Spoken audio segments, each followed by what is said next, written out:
ओम नमः शिवाय। जय गौ मां। दोस्तों, आप मेरे YouTube चैनल पर यह कहानी शिव भक्त पर, अगर आपको इस कहानी ने जरा सा भी प्रोत्साहित किया हो तो इसे दूसरों के साथ जरूर साझा कीजिए, जिससे हमारे वीडियो के नोटिफिकेशन आपको मिलते रहे। अब सुनिए, यह कहानी एक समय की बात है। तीज का दिन था और माता पार्वती ने तीज का व्रत रखा था। लेकिन जब पार्वती माता के व्रत खोलने का समय हुआ, तब भगवान शिव को उनके साथ थोड़ी हंसी ठिठोली करने का मन हुआ और माता पार्वती को चिढ़ाने के लिए भगवान कहीं छिप गए। अब माता पार्वती के व्रत खोलने का समय था, इसलिए वह भगवान शिव को ढूंढ रही थी। उन्होंने शिव जी को हर दिशा में हर जगह ढूंढा, गुफा, जंगल, पहाड़, लेकिन माता पार्वती को शिव जी कहीं नहीं मिले। और अंत में थक हार कर माता पार्वती एक खाली मैदान में बैठ गई और शिव जी के आने का इंतजार करने लगी। समय बीतता गया, लेकिन भगवान शिव नहीं आए। फिर माता पार्वती ने सोचा कि भगवान शिव तो समग्र सृष्टि के नाथ है, उन्हें कहां क्या हो रहा है सब पता होता है, और ऐसे में वह पार्वती मां को पूजा करते हुए भी जरूर देख लेंगे और अपने आप ही प्रकट हो जाएंगे। यही सोचकर माता पार्वती ने एक मिट्टी का शिवलिंग बनाया और उसकी पूजा करने लगी। और जैसा कि माता पार्वती ने सोचा था, वैसे ही भगवान शिव ये सब कुछ अदृश्य होकर देख रहे थे और मन ही मन मुस्कुरा रहे थे। और जैसे ही माता पार्वती की पूजा संपन्न हुई, भगवान शिव प्रकट हुए और माता पार्वती को चिढ़ाते हुए बोले, देवी, आपने तो अकेले ही पूजा कर ली, आपने मेरी प्रतीक्षा भी नहीं की, ऐसा क्यों?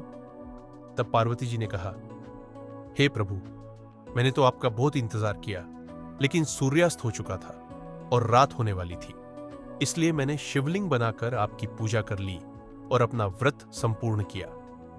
यह बात सुनकर शिवजी ने फिर ठिठोली करते हुए कहा, मैं तुम्हारी बात पर कैसे विश्वास कर लूं? क्या इस बात का कोई साक्ष्य है? तब माता पार्वती ने थोड़ी दूर एक गाय को खड़े हुए देखा।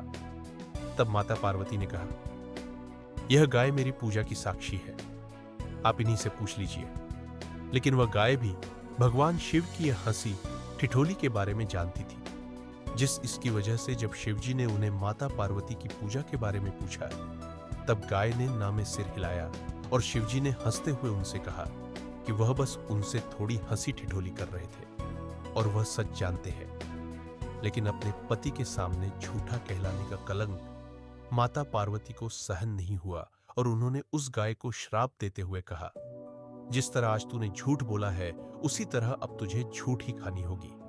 भले ही तुझे अच्छे से अच्छा भोजन क्यों ना मिले, लेकिन तू झूठों के पीछे भागेगी। यह सुनकर गौ माता बहुत दुखी हो जाती है और तब भगवान शिव ने माता पार्वती को बताया कि उस गाय ने मेरे कहने पर ही झूठ बोला था और उसका इसमें कोई दोष नहीं है। यह बात सुनकर माता पार्वती को अपनी श्राप पर बहुत दुख हुआ और उन्होंने गौ माता को यह आशीर्वाद दिया कि वह दिव्य जन्मी है और उनके सभी गुण जैसे है वैसे ही रहेंगे, लेकिन उनका दिया गया श्राप अब नहीं टल सकता। तो दोस्तों, कैसी लगी आपको ये कहानी? अगर आपको यह कहानी पसंद आई हो तो कमेंट बॉक्स में कमेंट करके जरूर बताइए। साथ ही मेरे वीडियो को ज्यादा से ज्यादा शेयर करिए। धन्यवाद दोस्तों। ओम नमः शिवाय। जय गौ मां।